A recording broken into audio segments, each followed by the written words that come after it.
नमस्कार दोस्तों। आज हम एक ऐसी घटना का विश्लेषण करने जा रहे हैं जिस पर पहली बार में यकीन करना सच में बहुत मुश्किल है।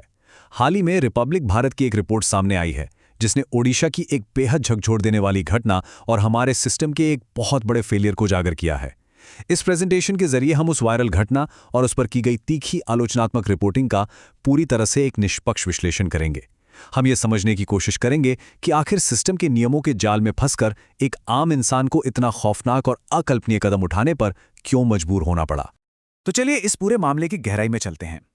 कोई भी इंसान एक बैंक के अंदर मानव कंकाल क्यों लेकर जाएगा? यह सवाल ही अपने आप में बिल्कुल बेतुका और किसी हॉरर फिल्म जैसा लगता है। लेकिन रिपोर्ट के मुताबिक जीतू मुंडा नाम के एक व्यक्ति ने हताशा में आकर ठीक ऐसा ही किया। यह कोई डरावनी कहानी नहीं है, बल्कि एक गरीब और बेबस व्यक्ति की उस सिस्टम से टकराव की असली दास्तान है जो सिर्फ और सिर्फ कागजों की भाषा समझता है। आखिर जीतू की ऐसी क्या मजबूरी थी? इस रहस्य को समझना हमारे लिए बहुत जरूरी है। अब जरा इस नंबर को देखिए, 3। ये सिर्फ एक मामूली अंक नहीं है। मूल रिपोर्ट के अनुसार ये ओडिशा के क्युंझर जिले के मल्लीपासी इलाके की वो दूरी है जिसे जीतू मुंडा ने चिलचिलाती धूप में पैदल तय किया था, पूरे 3 किलोमीटर।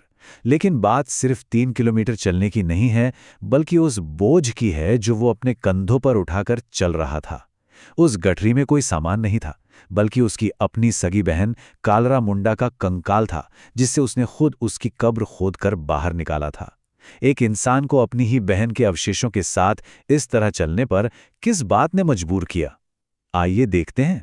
सबसे पहले बात करते हैं लाल फीताशाही के बोझ की और समझते हैं कि इस सिस्टम की कठोरता ने कैसे एक अदृश्य दीवार खड़ी कर दी थी।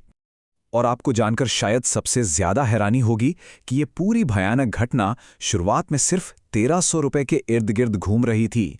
जी हां, सिर्फ 1300 रुपए। रिपोर्ट हमें बताती है कि जीतू की बहन कार्ला की मौत लगभग 2 महीने पहले हो चुकी थी और उसके बैंक खाते में बस ये छोटी सी जमा पूंजी बची हुई थी। हम और आप शायद इसे बहुत बड़ी रकम ना माने, लेकिन एक गरीब आदिवासी के लिए ये बहुत मायने रखती है। पर इस छोटी सी रकम को पाने की प्रक्रिया उसके लिए एक डरावने सपने में बदल गई। और यहीं से शुरू होता है बैंक के नियमों का चक्रव्यूह। बैंक अधिकारियों ने जीतू के सामने 3 विकल्प रखे। पहला, मृत्यु प्रमाण पत्र लाएं। दूसरा, कानूनी वारिस होने का पक्का प्रमाण दें।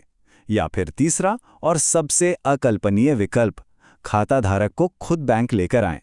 अब जरा जीतू की जगह खुद को रखकर सोचिए। वो एक अनपढ़ व्यक्ति था। उसकी बहन के पति और बच्चों का पहले ही निधन हो चुका था और वो अकेला वारिस था।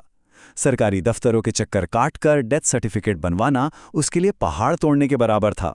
आखिर में जब कोई रास्ता नहीं दिखा तो उसने तीसरी शर्त को ही सच मान लिया और अपनी बहन के कंकाल को ही सबसे बड़ा दस्तावेज समझकर बैंक ले आया। अब सवाल ये उठता है कि क्या इस पूरी समस्या का कोई और समाधान नहीं था? सोर्स रिपोर्ट इस बात पर बहुत जोर देती है कि बैंक ने आसान और ज्यादा संवेदनशील विकल्पों को पूरी तरह से नजरअंदाज कर दिया। बैंक चाहता तो सिर्फ एक सामान्य सी फील्ड विजिट कर सकता था या फिर गांव के सरपंच से पूछताछ करके ही सच्चाई का पता लगाया जा सकता था। लेकिन इसके बजाय सिस्टम ने एक अनपढ़ व्यक्ति से उन सख्त कागजी कार्रवाइयों की मांग की जिसे वह किसी हाल में पूरा नहीं कर सकता था। नियमों का आंख मूंद कर पालन करने की जिद ने इंसानियत को पूरी तरह से पीछे छोड़ दिया। अब देखते हैं इस कहानी का दूसरा पहलू, सिस्टम का डैमेज कंट्रोल। जब ये खौफनाक मंजर कैमरे में कैद होकर वायरल हो गया, तब सिस्टम ने कैसे रिएक्ट किया? जरा इन दोनों स्थितियों की तुलना करके देखिए। वायरल वीडियो से पहले का सिस्टम पूरी तरह से उदासीन था, बस नामुमकिन कागजातों की मांग कर रहा था और 1300 रुपये देने से साफ मना कर चुका था। लेकिन वीडियो वायरल होने के बाद का नजारा ही बदल गया। रिपोर्ट इसे कुंभकर्णी नींद से जागे हुए सिस्टम के रूप में दिखाती है। जैसे ही कैमरों की चमक पड़ी और प्रशासन की बदनामी होने लगी, रातों रात वही मशीनरी जो कल तक नियमों की दुहाई दे रही थी, अचानक से डरी हुई और बुलेट ट्रेन की स्पीड से काम करने वाली बन गई। अब इस स्लाइड पर मौजूद आंकड़ों को समझना बहुत दिलचस्प है। डैमेज कंट्रोल में जुटे जिला प्रशासन ने अपनी छवि बचाने के लिए रेड क्रॉस फंड से तुरंत 30,000 रुपए की आर्थिक मदद जारी कर दी। दूसरी ओर जिस ओडिशा ग्राम्य बैंक के नियम कल तक पहाड़ बने हुए थे, उसने भी बहन के खाते में बचे हुए ब्याज समेत 19,402 रुपए निकालकर चुपचाप जीतू के हवाले कर दिए। ये साफ दिखाता है कि जब सिस्टम पर मीडिया और जनता का दबाव पड़ता है तो कोई भी वित्तीय या कागजी अड़चन कितनी जादुई तेजी से गायब हो जाती है। और सिर्फ पैसे ही नहीं, प्रशासनिक कार्यवाहियों की तो जैसे झड़ी ही लग गई। रिपोर्ट इसे पूरी तरह से चेहरा बचाने की कवायद के नजरिए से देखती है। तहसीलदार को तुरंत मौके पर दौड़ाया गया।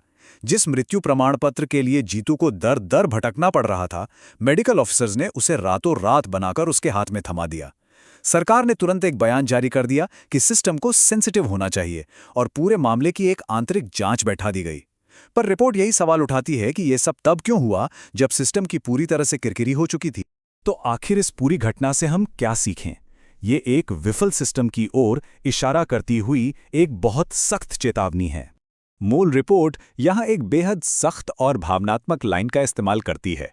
रिपोर्ट कहती है, जब नियम किसी गरीब के लिए पत्थर की दीवार बन जाएं, तो ऐसे नियमों को आग लगा देना चाहिए। देखिए, इस चर्चा के जरिए हम किसी का पक्ष नहीं ले रहे हैं, लेकिन रिपोर्ट का ये नजरिया हमें ये सोचने पर जरूर मजबूर कर देता है कि जब हमारे बनाए नियम और कानून इंसानियत से ही पूरी तरह कट जाते हैं, तो वे कितने खतरनाक और अस्वीकार्य हो सकते हैं।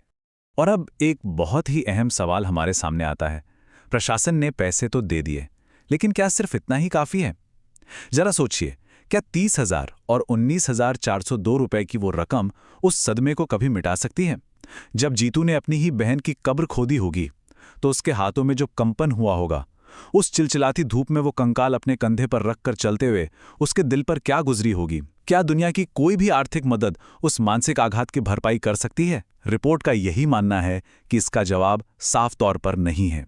हम आज के इस विश्लेषण को एक बहुत ही गहरे सवाल के साथ खत्म करते हैं। एक संवेदनहीन समाज में इस तरह की प्रशासनिक लापरवाही की सच्ची मानवीय कीमत आखिर क्या है? ये पूरी घटना हमें उन कठोर सिस्टम्स पर विचार करने के लिए मजबूर कर देती है जो हमारे समाज के सबसे कमजोर और बेबस लोगों को कंट्रोल करते हैं। उम्मीद है कि आज की इस चर्चा ने आपको ये सोचने पर जरूर मजबूर किया होगा कि क्या सच में नियम इंसानों के लिए बनाए गए हैं या इंसान नियमों के लिए। इस विश्लेषण से जुड़ने के लिए आप सभी का बहुत बहुत धन्यवाद।